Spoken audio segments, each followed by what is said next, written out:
नमस्कार दोस्तों, स्वागत है आप सभी लोगों का स्टडी क्लोज पर। दिवाली जो है वो आ चुकी है। आप सभी लोगों को दिवाली की ढेर सारी शुभकामनाएं। भारत को जो है वो गिफ्ट मिला है, या हम लोग ये कहें कि भारत ने गिफ्ट दे दिया है इस बार।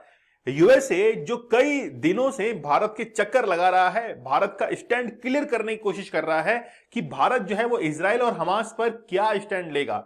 लेकिन आप लोग को पता है कि जब तमाम देश भारत और पाकिस्तान के ऊपर कोई स्टैंड नहीं ले सकते, तो हम भी जो है वो इजराइल और हमास के बीच में जो कॉन्फ्लिक्ट चल रहा है इसके ऊपर भी कोई क्लियर स्टैंड नहीं लेंगे। हाल ही के अंदर रशिया और यूक्रेन का वॉर जो है वो अपने चरम पर है, लेकिन हमने भी जो है वो अपना कोई भी स्टैंड क्लियर नहीं किया। जब आप लोग अपना स्टैंड क्लियर नहीं कर सकते तो हम क्यों करें फिर।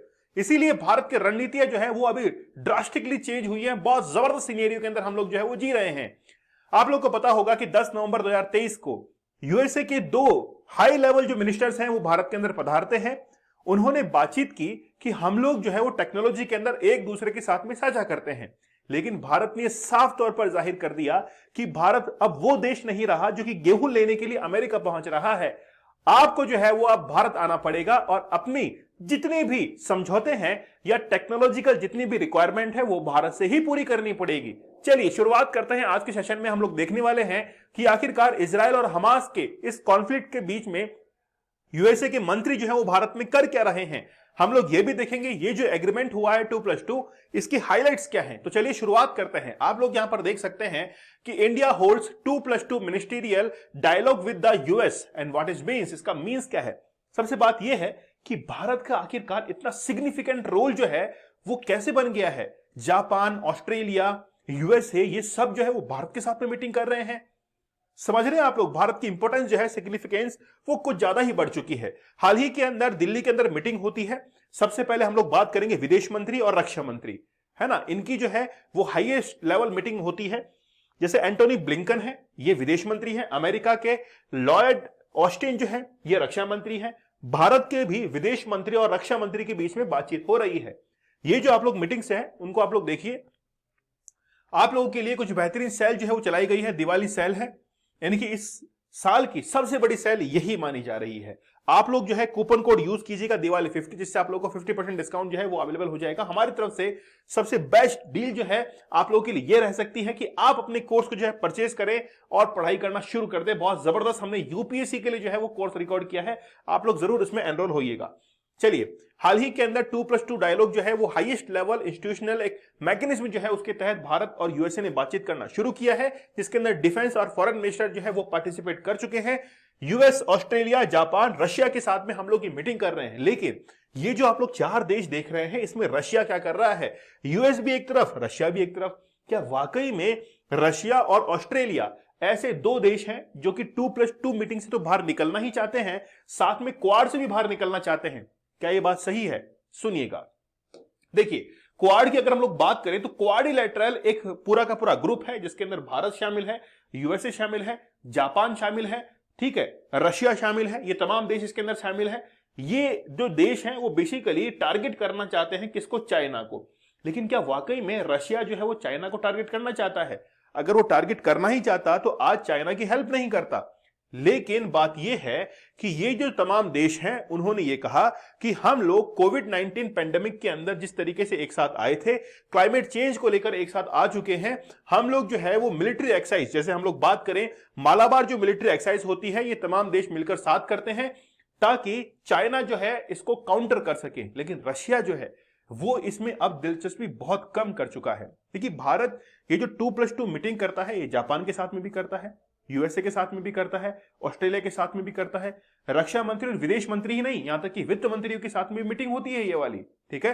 तो यहां पर आप लोग देख सकते हैं कि मालाबार जो एक्सरसाइज है वो हाल ही के अंदर, यानी कि जो क्वाड कंट्रीज हैं उनके बीच में मालाबार एक्सरसाइज भी कंडक्ट करवाई जाती है। ये जो 2+2 डायलॉग है जो कि यूएस के साथ में होता है, इसमें हम लोग अब तक जो बातचीत कर चुके हैं, ये जो मीटिंग है ये हम लोग 2018 से कर चुके हैं, यानी कि अब जो है ये 5वीं मीटिंग हाल ही के अंदर कंडक्ट करवाई गई है 10 नवंबर को। इसमें ऑलरेडी जो है लीमोआ, ये जो एग्रीमेंट है 2016 के अंदर हुआ था, जिसकी फुल फॉर्म आप लोग यहां पर देख सकते हैं, logistics exchange memorandum of agreement, COMCASA. यहां पर आप लोग एक और देख सकते हैं, कॉमकासा भी हुआ है। साथ में बैका यानी कि बीईसीए जो कि 2020 के अंदर हुआ था, इसके बारे में हम लोग जानकारी लेना शुरू करते हैं। सबसे पहले लीमोआ क्या है। देखिए, आप लोगों को पता होगा कि हम लोगों ने कोविड 19 के टाइम पीरियड के अंदर बहुत सारा जो फूड ग्रेन मटेरियल है, मेडिसिन है, वो यूएसए के साथ में एक्सचेंज किए थे, या हम लोग कहें कि जो क्वाड कंट्रीज है उनके साथ में एक्सचेंज किए थे। उसका जो बेस था वो बेसिकली लीमोआई था, क्योंकि इसकी फुल फॉर्म आप लोग यहां पर देखेंगे तो लॉजिस्टिक्स एक्सचेंज, लॉजिस्टिक जो है उसके एक्सचेंज मेमोरेंडम ऑफ एग्रीमेंट आप लोग यहां पर देख सकते हैं कि ये एक जो है वो मिलिट्री एग्रीमेंट है between arm forces of India and the USA. ठीक है, इसके साथ में ही आप लोग देख सकते हैं कि अगर हम लोग बात करें फ्यूल की, फूड की, वाटर की, ट्रांसपोर्टेशन की, क्लोथिंग की, रिपेयरिंग की, ट्रेनिंग की, ये तमाम जो है वो लीमो के तहत होते हैं। और 2016 के अंदर जो है सबसे पहले लीमो जो है वो साइन किया गया था। बैका की अगर हम लोग बात करें तो basic exchange and corporation agreement, जो कि बहुत लंबे समय से भारत जो है वो यूएसए के साथ में करता हुआ आया है। इसके तहत जो है BECA will provide Indian military system with a high जो क्वालिटी जीपीएस, मतलब यूएसए का जो जीपीएस सिस्टम है उसका इस्तेमाल, उसकी जानकारी जो है वो भारत को मिलना शुरू होती है। वो किसके तहत होती है? वो BECA के तहत होती है। हाल ही में आप लोगों को पता होगा कि LAC के ऊपर जो चाइना की हलचलें थी उसकी इंफॉर्मेशन भारत के पास में पहुंची थी।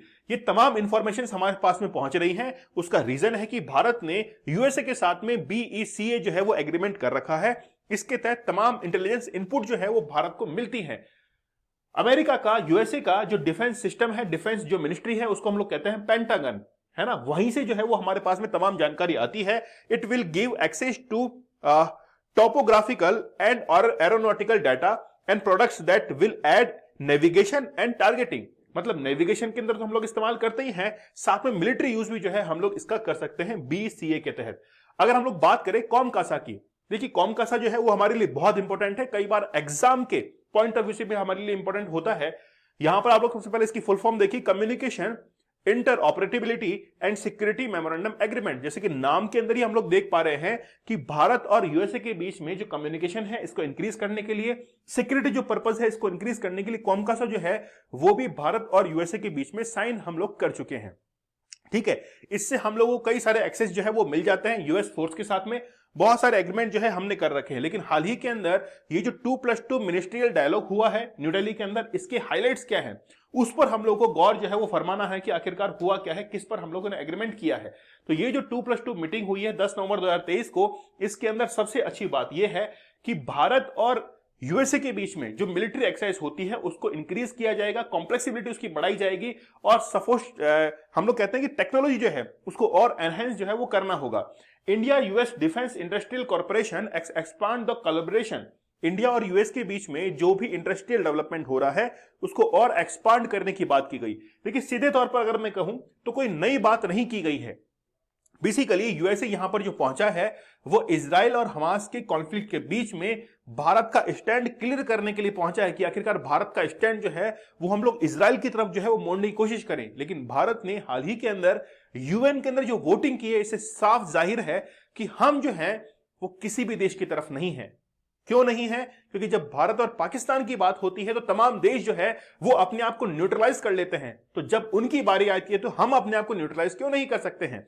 यहां पर आप लोग देख सकते हैं कि भारत की दो कंपनियां हैं, एक तो है आप लोग यहां पर देख सकते हैं हिंदुस्तान एरोनॉटिक्स लिमिटेड, और दूसरी कंपनी है जनरल इलेक्ट्रिक, ठीक है, एरोस्पेस। इन दोनों के बीच में एग्रीमेंट हुआ है, बेसिकली यूएस बेस्ड कंपनी है वो, ठीक है। मैन्युफैक्चर GEF 414 जेट इंजन जो है इसके बीच में डील हुई है, और ये भारत के अंदर मैन्युफैक्चर होंगे, और यूएस जो है वो इसका सबसे बड़ा इंपोर्टर जो है वो बनने वाला है। हम लोग मैन्युफैक्चर करेंगे इस इंजन को जो कि यूएस के अंदर पहुंचेगा। इसके साथ में ही सोसा मतलब सिक्योरिटी ऑफ सप्लाई अरेंजमेंट, ठीक है, ये सोसा जो है ये भी एग्रीमेंट हुआ है। Integrated the defence industrial ecosystem of both countries, मतलब दोनों जो कंट्रीज हैं इंडिया और यूएस के बीच में जो डिफेंस इंडस्ट्रियल जितने भी प्रोग्राम्स हैं उनको एक साथ इंटीग्रेट करके हम लोग काम करेंगे। ये मान के चलिए कि एक दूसरे की इंफॉर्मेशन जो है वो यहां पर एक्सचेंज होगी। कुछ हाइलाइट्स मैंने आप लोग को बताए हैं, लेकिन आगे और जो है वो आप लोगों को इसके आउटपुट जो है वो देखने को मिलेंगे, ठीक है। चलिए, तो आप हमारी दिवाली जो सेल है इसका लाभ उठा सकते हैं। इस साल की सबसे बड़ी सेल है ये, जिसमें 50% डिस्काउंट जो है वो आप लोगों के लिए अवेलेबल करवाया गया है। तो आप हमारे कोर्सेज के साथ में जरूर जुड़िए, आप लोग को बहुत बेनिफिट जो है वो मिलने वाला है। चलिए मिलते हैं आप लोगों से अगले सेशन में, तब तक के लिए धन्यवाद, थैंक यू, जय हिंद।